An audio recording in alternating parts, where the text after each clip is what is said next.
بزرگان محترم، عزیز نوجوانان اسلام اور میرے دینی اور ایمانی بھائیوں،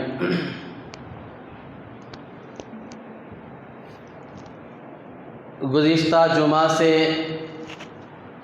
پہلے 2 جمعے آپ حضرات کے سامنے والدین کے حقوق کیا ہیں اس پر تفصیلی گفتگو ہوئی تھی۔ ماں باپ کا حق اولاد پر کیا ہے، قرآن و حدیث کی روشنی میں آپ حضرات کے سامنے بڑی تفصیل سے بات آئی تھی۔ آج آپ حضرات کے سامنے اولاد کے حقوق والدین پر، ماں باپ پر کیا ہیں، اسلام نے اولاد کی پرورش اور ان کے حقوق کیا کیا بیان کیے ہیں، اس کے متعلق آپ حضرات کے سامنے کچھ روشنی ڈالنی ہے۔ اسلام ہی دنیا کا واحد مذہب ہے جس کے اندر اتنی لچک اور اتنی خوبیاں ہیں کہ اور کسی مذہب میں اتنی خوبیاں ہمیں نظر نہیں آئیں۔ صحیح معنوں میں اگر ایک انسان اپنی عقل سلیم سے، اللہ نے جو اسے عقل دی ہے، صحیح عقل دی ہے، وہ دیوانہ، پاگل اور مجنون نہیں ہے، ایسا شخص اگر فطرت کو سامنے رکھ کر اسلام کا مطالعہ کرے، اسلام کو پڑھے، تو وہ ضرور بھی ضرور مجبور ہوگا اسلام کو قبول کرنے پر، کیونکہ اسلام نے ہر ایک کا حق اس خوبی کے ساتھ بیان کیا ہے اور اتنی اہمیت کے ساتھ بیان کیا ہے کہ جب اسلام ماں باپ کے حقوق بیان کرتا ہے، اس کی تفصیلات اسلام پیش کرتا ہے، تو سننے والے کو ایسا لگتا ہے، ایسا محسوس ہوتا ہے کہ بس ماں باپ ہی کے حقوق ہیں اور کسی کے حقوق نہیں ہیں۔ اتنی تفصیل کے ساتھ، اتنی اہمیت کے ساتھ، اتنے فضائل ماں باپ کے حقوق سے متعلق اسلام نے بیان کیے ہیں، جب سنتے ہیں تو ایسا لگتا ہے کہ اور کسی کا حق ہی نہیں ہے، اتنے حقوق ہیں ماں باپ۔ اور پھر جب اسلام اولاد کے حقوق بیان کرتا ہے، بچوں کے حقوق بیان کرتا ہے، تو اتنی تفصیل کے ساتھ، اتنی اہمیت کے ساتھ بیان کرتا ہے کہ سننے والے کو یوں محسوس ہوتا ہے کہ بس اولاد ہی کے حقوق ہیں اور کسی کا حق نہیں ہے۔ آپ کوئی ایک حق بھی اٹھا کر دیکھ لیں، شوہر کا حق جب اسلام بیان کرتا ہے، اتنے حقوق شوہر کے بیان کیے ہیں، لگتا ہے کہ بس شوہر ہی کے حقوق ہیں اور کسی کے نہیں ہیں۔ اور جب اسلام بیوی کے حقوق بیان کرتا ہے تو اس وقت بھی ایسا ہی لگتا ہے کہ صرف بیوی ہے کی حقوق ہیں اور کسی کے حقوق نہیں ہیں۔ اس سے آگے بڑھ کر میں آپ کو بیان کروں، اسلام جب غلاموں کے، نوکروں کے، کام کرنے والوں کے حقوق جب بیان کرتا ہے، اتنی اہمیت کے ساتھ، اتنے زور کے ساتھ، اتنی تاکید کے ساتھ بیان کرتا ہے کہ لگتا ہے کہ بس اسلام نے غلاموں ہی کے سب حقوق بیان کیے ہیں اور کسی کے حقوق بیان نہیں کیے۔ اللہ کے رسول صلی اللہ علیہ وسلم جب دنیا سے تشریف لے جا رہے تھے تو اس وقت آخری جملے جو آپ کے زبان مبارک پر تھے کیا تھے؟ الصلاۃ وما ملکت ایمانکم، میری امت نماز نہ چھوڑنا۔ ایک اللہ کا حق بیان کیا کہ نماز کبھی نہ چھوڑنا، اور بندوں کے حقوق میں غلاموں کا حق بیان کیا کہ ان کا حق ضائع نہیں ہونا چاہیے، نوکروں کا حق ضائع نہیں ہونا چاہیے۔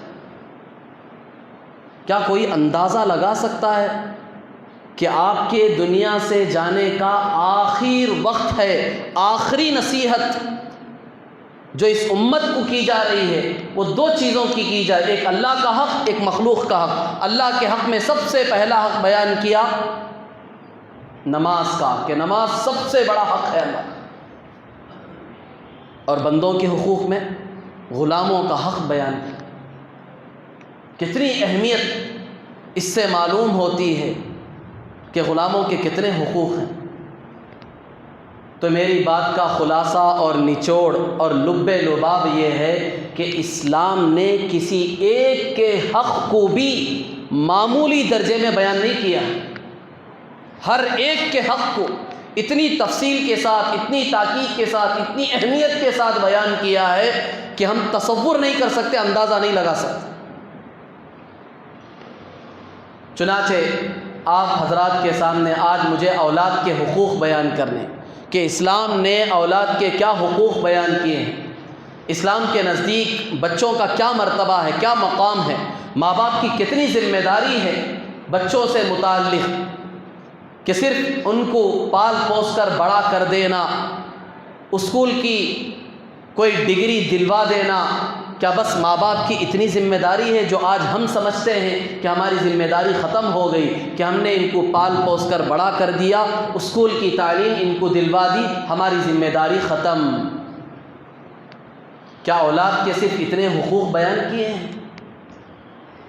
اسلام کیا کہتا ہے اولاد کے بارے میں؟ سب سے پہلا حق اولاد کا ماں باپ پر یہ ہے کہ جیسے ہی بچہ اس دنیا میں قدم رکھے، جیسے ہی بچہ پیدا ہو، سب سے پہلا حق ماں باپ پر یہ ہے کہ اس کے کانوں میں اللہ کا نام پہنچاؤ۔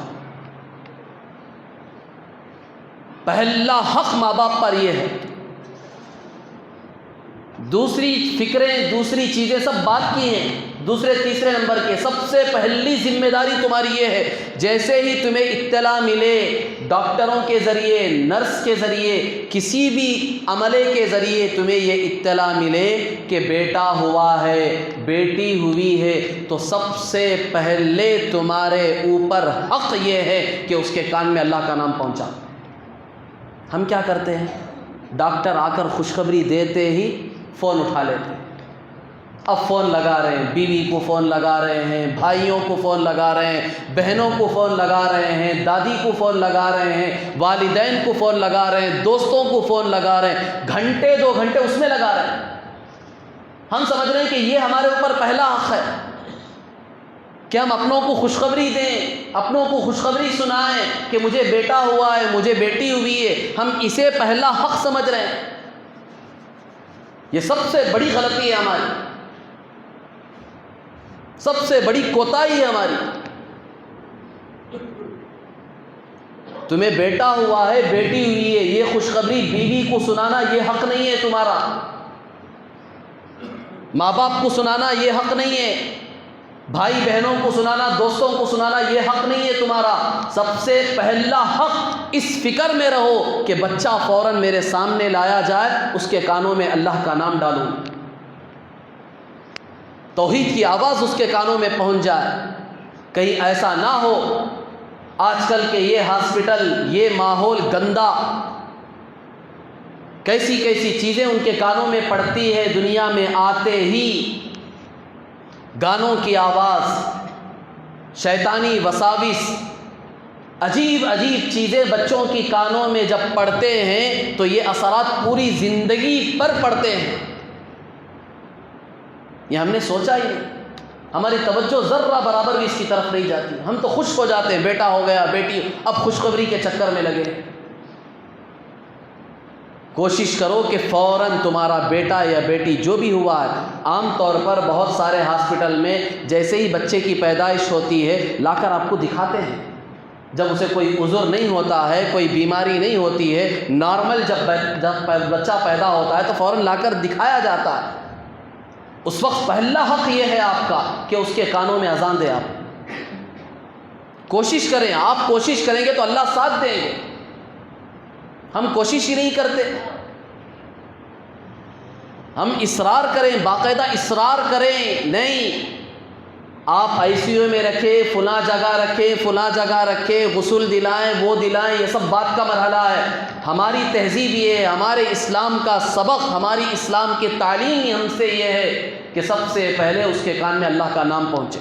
اگر آپ اذان دینے کا آپ کو موقع نہ ملے، کم از کم اللہ کہہ کے اس کے کان میں یہ نام پہنچا دو۔ اگر اتنا بھی وقت نہیں مل رہا، آپ کو اذان دینے کا وقت نہیں مل رہا، اقامت کا وقت نہیں مل رہا ہے، تو کم از کم اللہ اس نام کو اس کے کان میں پہنچا دو، تاکہ یہ نام اس کے دل میں ہمیشہ کے لیے قائم و دائم ہو جائے، موت کے وقت بھی یہ نام اس کی زبان سے نکلے۔ جو چیز تم اس کے اندر ڈالو گے پیدائش کے وقت، وہی موت پر نکلے گی۔ پیدا ہونے کے وقت تو گانوں کی آواز اس کے کانوں میں ڈال رہے ہیں، دنیا کے خرافات اس کے کانوں کے ذریعے سے اس کے دل و دماغ پر نقش ہو رہے ہیں، اندر داخل ہو رہے ہیں، تو کیا موت کے وقت اس کے زبان سے کلمہ نکلے گا؟ یہ ماں باپ کی ذمہ داری ہے، سب سے پہلی ذمہ داری۔ اسی لیے میں نے بتایا خوشخبری دینا سب بات کا کام ہے، بعد میں دو خوشخبری، کوئی بھاگ نہیں جائے گا، وہ بعد میں بھی دے سکتے ہیں۔ پہلا کام جو آپ کے ذمے ہے، بچے کا جو حق ہے جو دنیا میں آیا، وہ یہ ہے کہ اللہ کا نام اس کے کان میں ڈالو۔ اس کا سب سے بہتر طریقہ جو میں نے بتایا، اگر موقع مل جائے، اگر تھوڑی بہت آپ کوشش کر سکتے ہیں تو ضرور کریں، ان کو اس بات پر مصر کریں کہ صرف 2 منٹ کے لیے ہمیں آپ ہمارا بچہ دے دیں، صرف اس کے کان میں ہمیں اذان دینی، آہستہ دھیمی آواز میں، زور سے نہیں، دھیمی آواز میں۔ آپ قبلہ رخ بچے کو کریں، سیدھے کان میں آپ اذان دیں۔ یہ نہیں کہ جس طرح مسجد میں مؤذن 5 منٹ میں اذان دے رہا، اتنی لمبی قرات کے ساتھ آپ اذان نہ دیں۔ جس طرح تکبیر کہتے ہیں، اسی انداز میں ایک ایک کلمے کو الگ الگ کر کے جو اذان دینے کا انداز ہے وہی انداز ہونا چاہیے، جلدی جلدی کر کے اذان دے دیں۔ موقع مل گیا تو بائیں کان میں آپ اقامت کہیں، جس طرح نماز کھڑتے وقت اقامت کہتے ہیں، دونوں میں بس ایک جملے کا فرق ہے۔ اقامت میں آپ کو 2 لفظ بڑھانے، قد قامت الصلاۃ، قد قامت الصلاۃ، یہ 2 جملے ہیں، ایک ہی کلمہ ہے، 2 مرتبہ اسے کہنا ہے۔ یہ بائیں کان میں جب آپ اقامت کہیں گے تو ٹھیک اذان ہی کی طرح کہیں گے، بس یہ 2 جملے اس میں بڑھانے۔ یہ اگر آپ نے کام کر دیا تو بچے کا جو پہلا حق آپ کے ذمے تھا وہ ادا ہو گیا۔ اب آخرت میں آپ کی پکڑ نہیں ہوگی، آپ بچ جائیں گے پکڑ سے، ورنہ آخرت میں پوچھ ہوگی، سخت طریقے سے پکڑ ہوگی ہماری کہ پہلا حق تھا تم نے ضائع کیوں کیا۔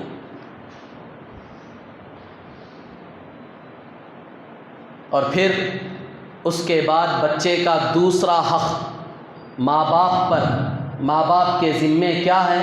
دوسرا حق یہ ہے کہ جب بچہ 7 دن کا ہو جائے، جب بچہ 7 دن کا ہو جائے تو اس وقت بچے کا حق ماں باپ کے ذمے یہ ہے کہ اس کا اچھا سا دینی نام رکھے۔ نام تلاش کرنے میں آپ عام طور پر، آج تو ترقی یافتہ زمانہ ہے، ہر ایک نام کے لیے فوراً انٹرنیٹ کا سہارا لیتا ہے۔ اب اس میں نئے نئے نام آپ کے سامنے نظر آتے ہیں، اس کے معنی بھی لکھے ہوئے ہوتے ہیں۔ ہم کیا کرتے ہیں، وہ نام تلاش کر کے یا تو رکھ دیتے ہیں یا بعض مرتبہ علماء کا سر کھاتے ہیں کہ ہم نے نیٹ میں فلاں جگہ، فلاں ویب سائٹ پر، فلاں لنک میں ہم نے یہ نام دیکھے، اس کا یہ معنی ہے، ہم رکھ سکتے ہیں۔ تو اس سلسلے میں سب سے پہلی بنیادی بات یہ سمجھ لینا چاہیے، عام طور پر نیٹ سب کا سب ہمارے لیے مفید نہیں ہے، اس میں فائدے سے زیادہ بہت سارے نقصان کی بھی چیزیں ہیں۔ باطل کا اسلام اور مسلمانوں کو صحیح راستے سے بہکانے اور انہیں گمراہ کرنے کے لیے سب سے بڑا سہارا یہ نیٹ ہے، انٹرنیٹ سسٹم ہے۔ کتنے ویب سائٹس ایسے ہیں جو اسلامی نام سے ہیں لیکن یہودیوں نے بنائے۔ قادیانیوں کا ویب سائٹ سب سے پہلے نمبر پر ہے، اسلام کے نام سے ہے، قادیانیوں کا ویب سائٹ ہے، نام ہے، معنی دیے ہوئے ہیں، اچھے اچھے معنی دیے ہوئے ہیں، جن کے نہ سر کا پتہ ہے نہ پیر کا پتہ ہے۔ اب ہم دیکھ کر خوش ہو جاتے ہیں، نیا نام چاہیے، ہمیں تو نیا نام چاہیے۔ کیوں؟ اس لیے کہ ہمارا بیٹا دنیا میں ایک نئی تاریخ رقم کرے گا، ہمیں تو یہی چاہیے نا۔ کہ ہمیں ایک نیا نام چاہیے تاکہ ہمارا بیٹا آگے چل کر، ہماری بیٹی آگے چل کر دنیا میں ایک ریکارڈ بنائے، گینس بک میں ان کا نام آئے. ہم یہ چاہتے ہیں. اس لیے نئے نئے نام چاہیے لوگوں. انہیں نبیوں کے نام پسند نہیں ہیں، نبیوں کے بیویوں کے نام پسند نہیں ہیں، انہیں صحابہ کے نام پسند نہیں ہیں، صحابیہ کے نام پسند نہیں ہیں، انہیں اولیاء اکرام کے نام پسند نہیں ہیں، انہیں نیک لوگوں کے نام پسند نہیں ہیں. وہ ہستیاں گزری ہیں جن کے نام، جن کے تذکرے صرف اس دھرتی پر نہیں ہو رہے ہیں، آسمانوں میں ہو رہے ہیں، جن کی شہرت آسمانوں میں ہے، جن کی سرداری صرف انسانوں نے قبول نہیں کی تھی. انسانوں سے آگے بڑھ کر جنات، چرند پرند، فرشتوں نے ان کے سامنے اپنا سر جھکایا تھا. ایسی بادشاہی کر کے گئے ہیں. ایسے لوگوں کے نام ہمیں آج پسند نہیں. ہم چاہتے ہیں کوئی نیا نام چاہیے کہ ہمارا بیٹا، ہماری بیٹی آگے چل کر ایک کوئی نیا ریکارڈ قائم کرے. یہ لوگ جنہوں نے صرف اس زمین پر نہیں بلکہ آسمانوں میں ریکارڈ قائم کیے ہیں، ان کے نام ہمیں پسند نہیں ہیں. حدیث میں اللہ کے رسول صلی اللہ علیہ وسلم نے فرمایا نام کا بھی اثر پڑتا ہے. جیسا نام رکھو گے بچے کی زندگی پر ایسا اثر پڑے گا. الٹے سیدھے نام، نئے نام کے چکر میں اگر غلط سلط نام تم نے اپنے بچوں کے رکھ لیے تو پھر اس کے اثرات پوری زندگی پر پڑیں گے. تو اس لیے میں نے عرض کیا کہ اس سلسلے میں بڑی احتیاط کرنی چاہیے. یہ عام طور پر ان ویب سائٹس کا سہارا لے کر نیٹ کے ذریعے سے نئے نئے ناموں کے تلاش اور چکر میں مت پڑو، بلکہ علماء سے رجوع کرو.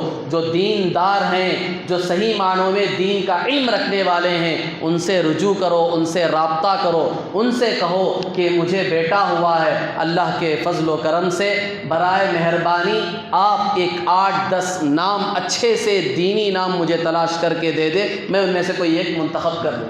وہ آپ کو نام دے دیں گے، لڑکوں کے چاہیے لڑکوں کے دیں گے، لڑکیوں کی چاہیے لڑکیوں کے نام دیں. آپ اس میں سے کوئی نام کا انتخاب کر کے رکھیں، زندگی میں اثر پڑے گا اس کا. تو یہ بچوں کا دوسرا حق ہے ہمارے اوپر کہ 7ویں دن ان کا صحیح اچھا نام رکھنے کی ہم کوشش کریں، الٹے سیدھے نئے ناموں کے چکر میں نہ پڑیں. اور یہ نام رکھنا پہلے دن بھی اگر آپ رکھنا چاہیں تو رکھ سکتے ہیں. پہلے ہی آپ نے سوچ کر رکھ لیا ہے، بیٹا ہوا تو اس کا یہ نام رکھیں گے، بیٹی ہوئی تو اس کا یہ نام رکھیں گے، تو اس کی بھی اجازت ہے. دوسرے دن رکھنا چاہیں تو بھی رکھ سکتے ہیں، تیسرے، چوتھے، 5ویں، 6ٹھے، آخری درجہ کم از کم 7ویں دن تو رکھ دینا چاہیے. تو یہ دوسرا حق ہے بچے کا کہ آپ اس کا صحیح اور اچھا نام رکھیں. اور پھر تیسرا حق یہ ہے کہ آپ اس کا عقیقہ کریں. اگر لڑکا ہوا ہے تو اس کی طرف سے 2 جانور ذبح کرنے ہیں، چاہے وہ بکرا ہو، چاہے وہ بکری ہو، چاہے وہ چھیلی ہو، کوئی بھی جانور 2 آپ ذبح کر. یہ جو چھوٹے جانور ہیں، عام طور پر بقرعید میں جو ہم پورا 1 جانور ذبح کرتے ہیں، ان میں سے کوئی بھی ذبح کر سکتے ہیں. لڑکے کے لیے بکرا چاہیے، لڑکی کے لیے بکری چاہیے، چھیلی چاہیے، ایسا کچھ نہیں. کوئی بھی جانور اگر چھوٹا ہے تو لڑکے کے لیے 2 جانور ذبح ہونے چاہیے، لڑکی ہے تو اس کے لیے 1 جانور ذبح. اگر اللہ نے آپ کو حیثیت دی ہے تو لڑکے کے لیے 2 جانور ذبح کریں. اگر حیثیت نہیں ہے، ہاسپٹل کا پہلے ہی سے لمبا خرچہ ہے، حیثیت نہیں ہے تو 1 جانور بھی لڑکے کی طرف سے آپ ذبح کر سکتے ہیں. خود حضور صلی اللہ علیہ وسلم نے اپنے پیارے نواسے کی طرف سے 1 ہی جانور ذبح کیا تھا، اگرچہ کہ 2 کا حکم تھا. لیکن جب سہولت نہیں ہے تو اللہ کے رسول صلی اللہ علیہ وسلم نے یہ راستہ بھی دکھایا کہ 1 جانور بھی ذبح کر سکتے ہیں. فائدہ کیا ہے اس کا؟ اس کا فائدہ یہ ہے کہ اللہ کے رسول صلی اللہ علیہ وسلم نے فرمایا کل مولود رہینۃ بعقیقتہ، کہ ہر بچہ اپنے عقیقے کے جانور کے ساتھ مرہون ہوتا ہے. یعنی مطلب یہ ہے کہ عقیقے میں اگر بچہ یا بچے کی طرف سے ہم جانور ذبح کر دیں گے تو اللہ تبارک و تعالیٰ بڑی بڑی مصیبتوں سے، بڑی بڑی بیماریوں سے بچوں کی اللہ حفاظت فرمائے۔ اس جانور کے ذبح کرنے کی برکت سے بڑی بڑی بیماریاں جو آئندہ آنے والی ہیں، بڑی بڑی جو مصیبتیں آفتیں آنے والی ہیں، یہ بچے یا بچی پر اللہ اس کی برکت سے اسے دور کر دے۔ یہ بہت بڑا فائدہ ہے اس کا، اور یہ تیسرا حق ہے والدین پر بچوں کا کہ اس کی طرف سے جانور ذبح کر۔ اور اگر سہولت نہیں ہے 7ویں دن ذبح کرنے کی، خرچہ زیادہ ہو گیا ہے، تو شریعت میں اس کی گنجائش ہے کہ آپ 14ویں دن آپ اس جانور کو ذبح کریں۔ 7واں دن اگر چھوٹ گیا، سہولت نہیں ہے، تو جو 14واں دن ہے اس دن آپ جانور کو ذبح کریں۔ یہ دن بھی اگر آپ کو سہولت نہیں ہوئی، پیسہ نہیں ہے آپ کے پاس، تو پھر اور گنجائش ہے، مزید آگے بڑھا سکتے، 21ویں دن آپ ذبح کر سکتے۔ حدیث میں تو یہ 3 عدد بتائے گئے۔ 7واں دن یہ سب سے بہتر دن ہے، سہولت ہو تو فوراً کر دینا چاہیے تاکہ کہیں بڑی بیماری یا بڑی مصیبت میں ہماری اولاد مبتلا نہ ہو جائے۔ اس لیے کوشش اس بات کی کرنی چاہیے، فضول خرچوں کی طرف دھیان دیے بغیر سب سے پہلے جو بچے کا، بچی کا حق ہمارے اوپر ہے وہ یہ ہے کہ اس کی طرف سے جانور ذبح کیا جائے عقیقے کے طور پر۔ گنجائش نہیں ہے تو 14واں دن، اس کی بھی گنجائش نہیں ہے تو 21ویں دن کرے۔ اگر اس کی بھی گنجائش نہیں ہے تو پھر شریعت نے آپ کو اختیار دیا ہے، جب آپ کو سہولت ہو جائے اس وقت آپ بچوں کی طرف سے عقیقہ کے طور پر جانور ذبح کرو۔ اب وہ 2 مہینے بعد بھی ہو سکتا ہے، 4 مہینے بعد بھی ہو سکتا ہے، 6 مہینے بعد بھی ہو سکتا ہے، یا 1 سال بعد بھی ہو سکتا ہے۔ جب آپ کو سہولت ہو جائے اس وقت کر دیں، لیکن جلد ادا کرنے کی کوشش کریں تاکہ بچہ مصیبتوں سے، بیماریوں سے بچ جائے۔ اور جب آپ 7, 14, 21 میں نہیں کر سکے، دوسرے دنوں میں 2 مہینے، 6 مہینے، 1 سال میں کر رہے ہیں، تو اس میں اگر ہو سکے تو یہ ترتیب کا لحاظ کر لیں، بہتر ہے کہ 7ویں دن کی ترتیب باقی رہے۔ اس کا آسان طریقہ یہ ہے، حساب لگانے کی ضرورت نہیں ہے۔ بچہ جس دن پیدا ہوا، مثال کے طور پر جمعہ کے دن بچہ پیدا ہوا ہے، بیٹا یا بیٹی، آپ اس کا عقیقہ 1 سال کے بعد کر رہے ہیں، تو اب 7 کا حساب لگانے کی ضرورت نہیں ہے۔ آپ سیدھے جمعرات کے دن 1 دن پہلے آپ ذبح کر دیں، وہ 7 کی ترتیب برابر بیٹھ جائے گی، حساب لگانے کی ضرورت ہی نہیں ہے۔ جس دن آپ کے یہاں بچہ بچی پیدا ہوئی ہے، آپ چاہے 10 سال کے بعد بھی عقیقہ کر رہے ہیں۔ معلوم نہیں تھا، بہت سارے ایسے ہیں مجمع میں جن کے بچوں کا اب تک انہوں نے عقیقہ نہیں کیا ہے، اگر اب بھی کرنا چاہیں تو کر سکتے ہیں۔ ان کی عمر 15 سال ہو گئی تو اب کیلکولیٹر لے کر حساب مت کریں، صرف جس دن بچہ پیدا ہوا تھا، ہفتے کے دن، جمعہ کے دن، جمعرات کے دن، جس دن بھی پیدا ہوا ہے اس دن سے 1 دن پہلے آپ ذبح کر دیں، وہ 7 کی ترتیب برابر بیٹھ جائے۔ یہ بہتر ہے، کوئی واجب اور فرض نہیں ہے، ورنہ اگر کسی اور دن بھی آپ کرنا چاہیں تو کر سکتے ہیں۔ عقیقہ جب آپ اپنے بچے کی طرف سے کریں تو میں نے کہا یہ تیسرا حق ہے بچے کا جو والدین اور ماں باپ کے ذمے ہے۔ عقیقے کا جانور ذبح کرنے کے بعد، چونکہ زمانے جاہلیت میں اس طرح جانور ذبح کرنے کے بعد اس کا خون لے کر بچے کے سر پر ملا جاتا تھا، یہ زمانے جاہلیت میں رواج تھا، تو اللہ کے رسول صلی اللہ علیہ وسلم نے اس رواج کو ختم کیا اور کہا کہ یہ غلط چیز ہے، خون تو حرام ہے، ناپاک ہے، نجس ہے، اس چھوٹے سے معصوم بچے کے سر پر لگانا یہ درست نہیں ہے۔ اس لیے اللہ کے رسول صلی اللہ علیہ وسلم نے کہا کہ اس کی جگہ پر تم زعفران بچے کے سر پر ملو، اس کے سر پہ جو بال ہیں وہ گندے بال ہیں۔ بہتر یہ ہے کہ 7ویں دن ہی اگر بچے کی حالت درست ہے تو کوئی ماہر جو حجام ہے اسے بلا کر 7ویں دن ہی بچے کے بال صاف کر دیں، وہ گندے بال ہیں اسے صاف کر دیں۔ صاف کر کے جانور ذبح کرنے کے بعد زعفران آپ لیں، براہ راست زعفران بھی آپ سر پہ مل سکتے ہیں، اگر بچے کا سر بہت نازک ہے تو آپ اس زعفران کے 2-3 جو ٹکڑے ہوتے ہیں جو گھاس کی شکل میں ہوتے ہیں، آپ اسے 1-2 چمچ دودھ میں ڈال کر آدھا گھنٹہ بھگو دیں، اس کا جو پانی ہے وہ اٹھا کر سل پہ مت دیں، یہ بھی سنت ہے۔ اور پھر اس کے بعد بچے کے جو بال آپ نے نکالے ہیں، یہ بال آپ تولیں کتنے گرام آ رہے ہیں، جتنے گرام یہ بال ہیں اتنی مقدار کی چاندی آپ کو غریب کو صدقہ کرنا ہے۔ اب براہ راست چاندی صدقہ کرنے کی ضرورت نہیں، صرف آپ دیکھ لیں کہ بچے کے کتنے گرام بال ہیں۔ مثال کے طور پر 10 گرام بال ہیں تو آپ چاندی کا ریٹ معلوم کر لیں، آج تقریباً 65 روپے چل رہا ہے چاندی کا ریٹ، مثال کے طور پر فار ایگزامپل، تو آپ اسے ملٹیپلیکیشن کریں کہ 10 گرام میں 65 روپے کو اگر ملٹیپلائی کیا تو کتنے روپے بنے گے، اتنے روپے آپ کسی غریب کو دے دیں، یہ بھی سنت طریقہ ہے۔ تو یہ 4 حق ہیں۔ بچے کے پیدا ہونے کے بعد سب سے پہلا حق اس کے کان میں اذاں اقامت دی جائے، 7ویں دن کم از کم آخری درجہ اس کا نام رکھ دیا جائے، اور پھر عقیقے کے طور پر جانور ذبح کیا جائے، اور پھر اس کے جو بال آپ نے نکالے ہیں اس کی مقدار میں چاندی جتنے گرام بیٹھتی ہے اتنی قیمت آپ کسی غریب کو دے دیں۔ تو 4 حق یہ سب سے پہلے ماں باپ کے اوپر ہے بچوں کے۔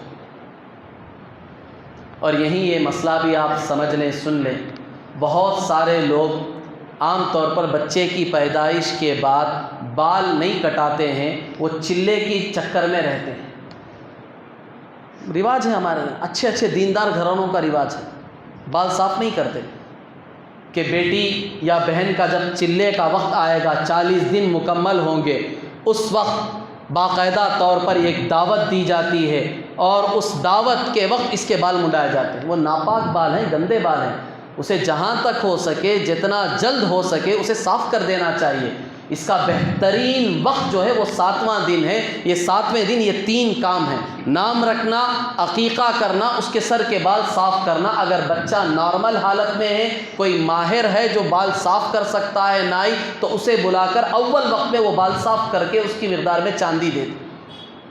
یہ 40ویں دن کے چکر میں نہ پڑے، وہ دعوت ہوگی 40ویں دن، جو آپ کرنے ہیں کر لو، وہ خرافات بعد میں کرو۔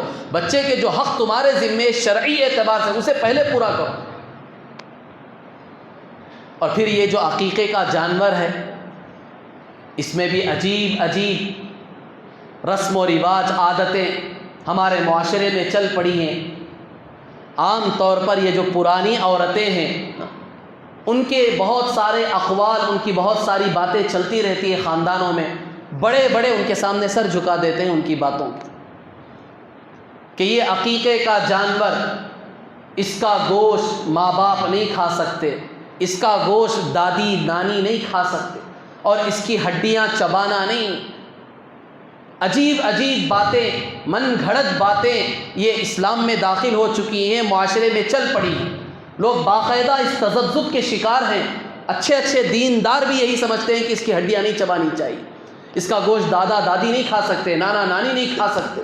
یہ سب غلط طریقے ہیں، اسلام میں اس کی کوئی گنجائش نہیں ہے۔ بقرعید کے موقع پر جس طرح جانور ذبح کرنے کے بعد گوشت کا جو حق ہے، سنت طریقہ یہ ہے، مستحب یہ ہے کہ اس کے 3 حصے کیے جائیں، ایک حصہ اپنے پاس رکھ لیں، ایک حصہ رشتہ داروں میں تقسیم کر دیں، ایک حصہ غریبوں میں تقسیم کر دیں۔ یہ مستحب اور سنت طریقہ ہے۔ یہ اگر آپ نہیں کر سکتے، اگر باقاعدہ پورے خاندان کو آپ دعوت دینا چاہتے ہیں تو پورا گوشت آپ دعوت میں بھی استعمال کر سکتے ہیں، خود بھی کھائیں، ماں باپ بھی کھا سکتے ہیں، دادا دادی نانا نانی سب کھا سکتے ہیں، ہڈیاں بھی چبا سکتے ہیں، کوئی مسئلہ شریعت میں نہیں۔ یہ من گھڑت باتیں چل پڑی ہیں۔ تو یہ 4 حقوق ترتیب وار ماں باپ کے ذمے ہیں۔ اس کے بعد 5واں حق بچے کا، بچی کا، اولاد کا ماں باپ پر کیا ہے؟ 5واں حق یہ ہے کہ جب وہ بولنا شروع کرے، جب زبان سے کچھ ادا کرنا شروع کرے تو ہم کیا سکھاتے ہیں؟ ہم اپنا نام سکھاتے ہیں، اپنی بیوی کا نام سکھاتے ہیں، اپنے ماں باپ کا نام سکھاتے ہیں، ممی ڈیڈی سکھاتے ہیں، اور طرح طرح کی دوسری چیزیں بچوں کو سکھاتے ہیں۔ حدیث میں کیا ہے؟ حدیث میں اللہ کے رسول صلی اللہ علیہ وسلم نے فرمایا سب سے پہلے بچہ اگر بولنے لگے تو اسے کلمہ سکھاؤ، اللہ کا نام سکھاؤ، کہ اس کی زبان سے سب سے پہلا لفظ وہ اللہ کا نکلنا چاہیے، تمہارا نہیں، تمہاری بیوی کا نام نہیں، تمہارے ماں باپ کا نام نہیں، دوسری چیزوں کا نام نہیں، سب سے پہلے اس کی زبان سے اگر کوئی لفظ نکلے تو وہ اللہ کا نام نکلنا چاہیے۔ تمہارا نام تو بعد میں بھی پتہ چل جائے گا اسے، اگر اسے اللہ کا پتہ نہ ہوا بچپن میں تو پھر آگے اس کی زندگی کس ڈگر پہ جائے گی، کن فتنوں کا وہ شکار ہوگا، کس غلط روش پر وہ چلے گا، اس کا ہمیں بھی اندازہ نہیں ہوگا۔ اس لیے جب بچہ بولنے لگے تو سب سے پہلے اسے اللہ کا نام سکھاؤ، اسے کلمہ سکھاؤ، جب تک وہ کلمہ نہ سیکھے اسی کی مشق کراؤ، بار بار اسے سکھاتے رہو کہ اس کی زبان سے وہ کلمہ نکل پڑے، اللہ کا نام وہ اطمینان کے ساتھ بولنے لگے۔ یہ 5واں حق ہے بچوں کا والدین پر، اور تربیت کے لیے سب سے بہترین مدرسہ ماں کی گود ہے۔ بچوں کو اپنے سینے سے لگا کر رکھو، بیبی سٹنگ کے حوالے مت کرو۔ جیسے جیسے زمانہ ترقی کرتا جا رہا ہے ہم کفر و ضلالت کی طرف بڑھتے جا رہے ہیں، ہم سمجھ رہے ہیں کہ ہم ترقی کر رہے ہیں، یہ ترقی نہیں ہے۔ ایک اصول ہمیشہ اپنے ذہن میں رکھ لو، ہمیشہ اپنے ذہن میں بٹھا لو، پتھر کی طرح لکھ لو اسے، مسلمان کی کامیابی، مسلمان کی ترقی 1400 سال پیچھے ہے، سامنے نہیں ہے۔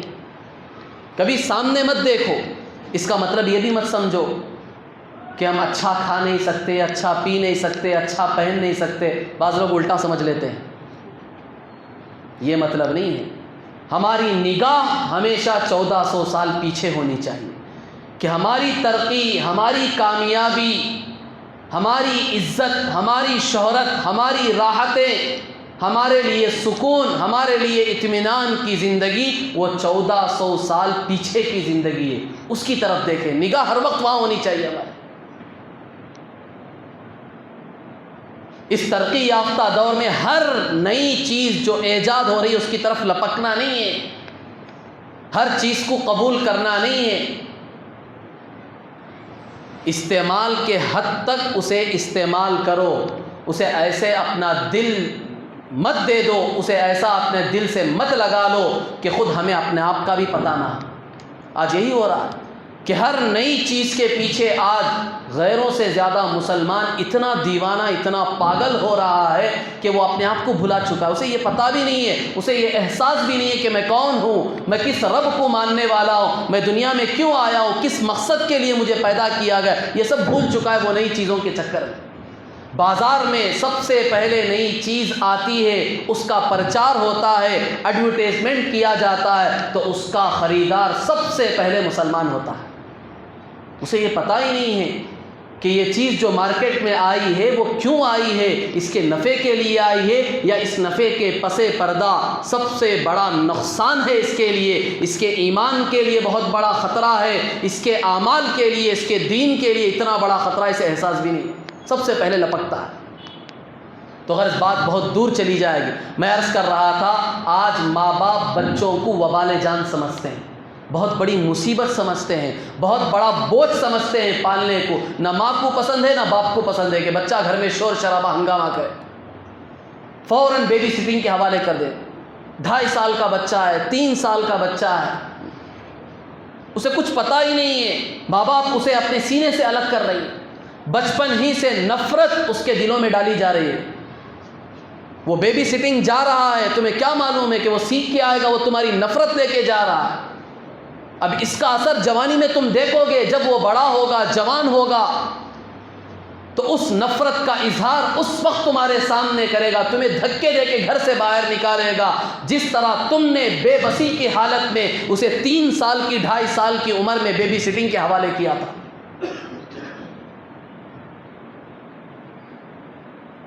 یہ رزلٹ ملے گا دنیا میں، جس طرح بچوں کے ساتھ ہم سلوک کریں گے بچے بڑے ہو کر ہمارے ساتھ وہی سلوک کریں گے.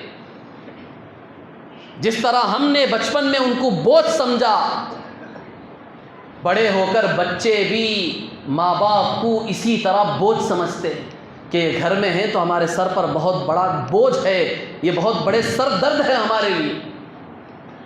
چنانچہ ہر وقت وہ طرح طرح کے اسکیمیں کر رہے ہیں، بیٹھ کر مشورے کر رہے ہیں میاں بیوی کہ کس طرح ماں باپ کو الگ کیا جائے، گھر سے نکالا جائے. اچھے طریقے تلاش کرتے ہیں. اگر اس طریقے سے ماں باپ گھر سے جانے کے لیے تیار نہیں تو پھر وہ غلط طریقے بھی استعمال کیے جاتے ہیں، جس کا آج سارے ماں باپ رونا رو رہے ہیں. اس کے بہت کچھ اثرات وہ بچپن کے پڑے ہوئے ہوتے ہیں. اس لیے بچوں کے لیے سب سے پہلا مدرسہ تو ماں کی گود ہے. اسے سینے سے لگا کر رکھو، اسے اپنی گود میں رکھ کر، اسے اپنے گھر میں رکھ کر وہاں اچھے اخلاق سکھاؤ، اچھی تعلیم دو، اللہ کے بارے میں بتاؤ. سب سے پہلے توحید اس کے کانوں کے ذریعے سے اس کے دل و دماغ میں منقش کرو، اسے بٹھاؤ. پھر اس کے بعد اللہ کے رسول صلی اللہ علیہ وسلم نے خود فرمایا ادبوا اولادکم علی ثلاث خصال حب نبیکم وحب آل بیتہ وتلاوت القرآن. اللہ کے رسول صلی اللہ علیہ وسلم نے فرمایا 3 چیزوں کے ذریعے سے اپنے اولاد کی تربیت کرو. سب سے پہلے میری محبت اس کے دل میں ڈالو. اللہ کا نام سکھایا، اللہ کی توحید اس کے دل میں بٹھا دی، تو اس کے بعد پہلا حق یہ ہے کہ اللہ کے نبی کی محبت اس کے دل میں ڈالو. بار بار حضور صلی اللہ علیہ وسلم کا نام لو.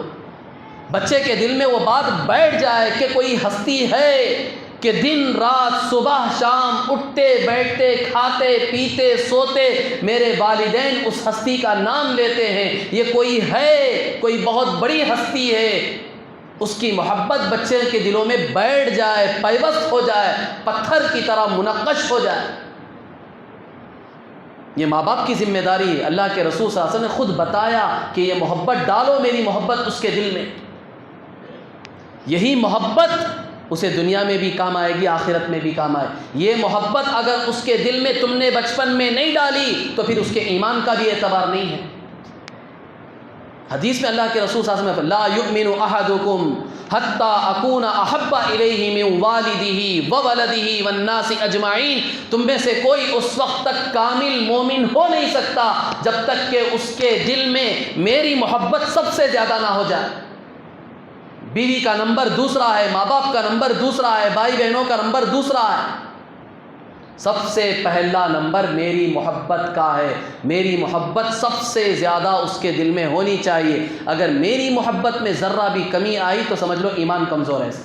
اس کا ایمان ابھی مکمل نہیں ہوا. یہ محبت کہاں سے آئے گی بچوں؟ کیا اسکولوں کی تعلیم سے آئے گی میرے نبی کی محبت بچوں کے دلوں میں؟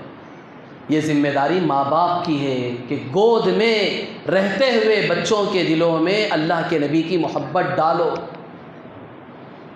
اللہ کے نبی کا نام بار بار سناؤ. آپ کی زندگی ان کے سامنے بیٹھ کر پڑھو، خود بھی سنو، بچوں کو بھی سناؤ. بچے بچپن میں ہر چیز ماں باپ سے لیتے ہیں. ہمارا تو عجیب حال ہے کہ ہم نے تو ان کو غیروں کے حوالے کر دیا ہے، ٹیوشنوں کے حوالے کر دیا، بیبی سٹنگ کے حوالے کر دیا، غیروں کے حوالے کر دیا. تو چھوٹا بچہ ہے، وہ ہر چیز باہر سے لیتا ہے، اندر سے نہیں لیتا، وہ باہر سے لیتا ہے ہر چیز. اب جو بھی دیکھے گا وہ اسے قبول کرے گا، وہ اسے لے گا. تو ماں باپ کی ذمہ داری تھی کہ چھوٹے بچے کو اپنے پاس رکھ کر سینے سے لگا کر یہ اسلامی تعلیمات، اسلامی اخلاق اس کے اندر پیوست کرے، اس کے اندر ڈالنے کی کوشش کرے، اس کی فکر کرے. اسکول کے چکر میں زیادہ نہ پڑھیں. سب سے پہلے دین کا علم بچوں کے اندر ڈالیں، دین سے انہیں آراستہ کریں، مزین کریں، انہیں روشن کریں. جب ان کا دل دین سے روشن ہو جائے گا، اس کے اندر دین کا بلب جل جائے گا، سورج اجالا دینے لگے گا. اس کے بعد آپ ان کو اسکولوں کے حوالے کریں تاکہ وہاں کی گندگی، وہاں کا گرد و غبار اس کے دل پر ذرہ برابر بھی اثر انداز نہ ہو سکے. پہلے ہی وہاں ڈال دیتے ہیں. تو سب خرافات وہ اندر لے کر آتا ہے، تو بعد میں یہاں بیانوں میں بیٹھ کر قرآن کی آیتیں سنائی جا رہی ہیں، ذرہ بھی اثر نہیں ہو رہا، احادیث سنائی جا رہی ہیں، اس کے دل پہ ذرہ بھی اثر نہیں ہو رہا، دستک نہیں بج رہی، دل تو کالا ہو چکا ہے۔ کس نے کیا کالا؟ ماں باپ نے کیا ہے۔ اس کے دل کو سیاہ کس نے کیا ہے؟ اس کے دل کو گندا کس نے کیا ہے؟ بچپن سے اسکولوں کے حوالے کر کے ہم نے کیا ہے۔ اب وہ بڑا ہوا ہے، جوان ہوا، اسے مدرسہ بھیج رہے ہیں، پڑھا رہے، کوئی اثر نہیں ہو رہا، بیانات پہ بیانات سنا رہے، اس کے دل پہ ذرہ اثر نہیں پڑ رہا ہے، اللہ والوں کی صحبت میں بٹھا رہے، ذرہ بھی اس کے دل پہ اثر نہیں پڑ رہا۔ کیوں؟ دل پورا کالا ہو چکا ہے۔ یہ کالا کس نے کیا؟ ماں باپ نے کیا۔ ان کی ذمہ داری تھی کہ بچپن میں سب سے پہلے دین کی تعلیمات سے اس کے دل کو روشن کرتے، اس کے بعد دنیاوی تعلیم کے حوالے کرتے۔ اس کا مطلب یہ نہیں کہہ رہا ہوں کہ دنیا کی تعلیم مت دو، دنیا کی تعلیم دو، یہ بھی دنیا کی ضرورت ہے۔ بے شک دنیاوی تعلیمات میں بھی ہمیں آگے بڑھنا ہے، اس سے انکار نہیں ہے، لیکن سب سے پہلے دنیاوی تعلیمات سے پہلا حق اسلام کا ہے، دینی تعلیمات کا ہے۔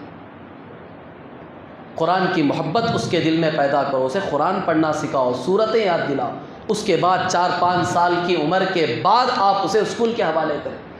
جب آپ کو یہ محسوس ہو کہ میرا بچہ دین کا شوقین ہو چکا ہے، وہ نمازیں بھی میرے بازو کھڑے ہو کر پڑھتا ہے، اس کی بھی عادت دلاؤ۔ چھوٹے چھوٹے بچوں کو جب نماز کے لیے کھڑے ہو تو ساتھ میں لے کر کھڑو۔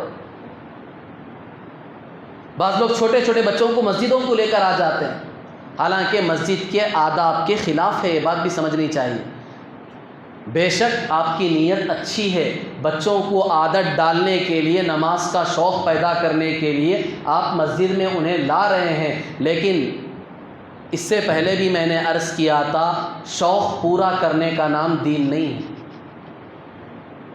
جو ہمیں شوق، جو ہمیں اچھا لگے، اسے پورا کرنے کا نام دین نہیں ہے۔ یہ دیکھنا چاہیے کہ شریعت کیا اجازت دیتی ہے ایسے چھوٹے بچوں کو مسجد میں لانے کی، جو مسجد میں آ کر شور شرابہ کرے، ہنگامہ کرے، سارے نمازیوں کی نماز بگاڑ کر رکھ دے۔ چھوٹے چھوٹے بچوں کو لے آ کر کھڑا کر دیتے ہیں، بچہ رونا شروع کر رہا، نماز جیسے ہی کھڑی ہوئی، امام صاحب نے قرات شروع کری تو بچہ رونا شروع کر۔ اب یہاں امام صاحب کی بھی توجہ ہٹ گئی، اب جتنے مصلی پیچھے کھڑے ہوئے ان کی توجہ ہٹ رہی ہے، سب کی نماز گئی سے ایک بچے کی وجہ سے۔ اس لیے ایسے بچوں کو مسجد میں لائیں جن میں تھوڑی بہت شدھ بدھ آ گئی ہو، تھوڑی بہت سمجھ آ گئی ہو، آپ کی بات وہ مانتے ہوں، انہیں سمجھا کر لائیں مسجد میں۔ ایک طرف آپ کونے میں کھڑے ہو کر سکون سے جس طرح دوسرے بچے کر رہے اسی طرح تم بھی نماز پڑھو۔ اس کی ٹریننگ ہمیں وہاں گھر سے پہلے دینی چاہیے۔ ٹریننگ اور مشق، تختہ مشق مسجد نہیں ہے کہ یہاں لا کر آپ اسے ٹریننگ دے رہے ہیں۔ سب سے پہلے تو گھروں میں ان کی ٹریننگ دینی چاہیے، ان کی مشق گھروں سے کرانی چاہیے۔ ماں جب بھی کوئی بھی نماز پڑھے تو بچوں کو ساتھ میں لے کر کھڑے ہو کر پڑھے۔ چھوٹے چھوٹے بچے 2-2 سال کے، 2.5 سال کے بچے، ان کو ساتھ میں لے کر کھڑے ہو۔ ماں جس طرح نماز پڑھے گی اسی طرح بچے بھی نماز پڑھیں گے، ماں ان کی ایک مشق ہو جائے گی۔ 4-5 سال تک اللہ کے فضل و کرم سے بعض بچے اچھی طرح سے ان کی مشق ہو جاتی ہے نماز کی۔ پھر جب آپ کو اطمینان ہو جائے کہ اب یہ شور شرابہ نہیں کرے گا، ہنگامہ نہیں کرے گا، اطمینان سے کھڑے ہو کر نماز پڑھے گا، مسجد کو گندا نہیں کرے گا، پیشاب وغیرہ کے ذریعے سے، یہ ساری چیزوں کے بارے میں آپ کو اطمینان ہو گیا، تب آپ مسجد میں اپنے بچے کو لا سکتے ہیں۔ اس سے پہلے شوق پورا کرنے کے لیے مسجد میں بچوں کو نہیں لانا چاہیے، جس کی وجہ سے خود ہماری نماز بھی خراب ہو جائے اور دوسروں کی نماز بھی خراب ہو جائے۔ غرض بزرگان محترم، تو یہ بچوں کے چند حقوق جو ابتدائی زمانے میں ہمارے اوپر تھے وہ میں نے بیان کیے، اور کیا کیا حقوق بچوں کے ہمارے ذمے ہیں، والدین کے ذمے، انشاءاللہ آئندہ جمعہ آپ حضرات کے سامنے تفصیل سے بیان کیا جائے گا۔ دعا فرمائیں کہ اللہ تبارک و تعالی صحیح معنوں میں بچوں کے، اولاد کے جو حقوق ہمارے ذمے ہیں، ان حقوق کو اسلامی تہذیب اور اسلامی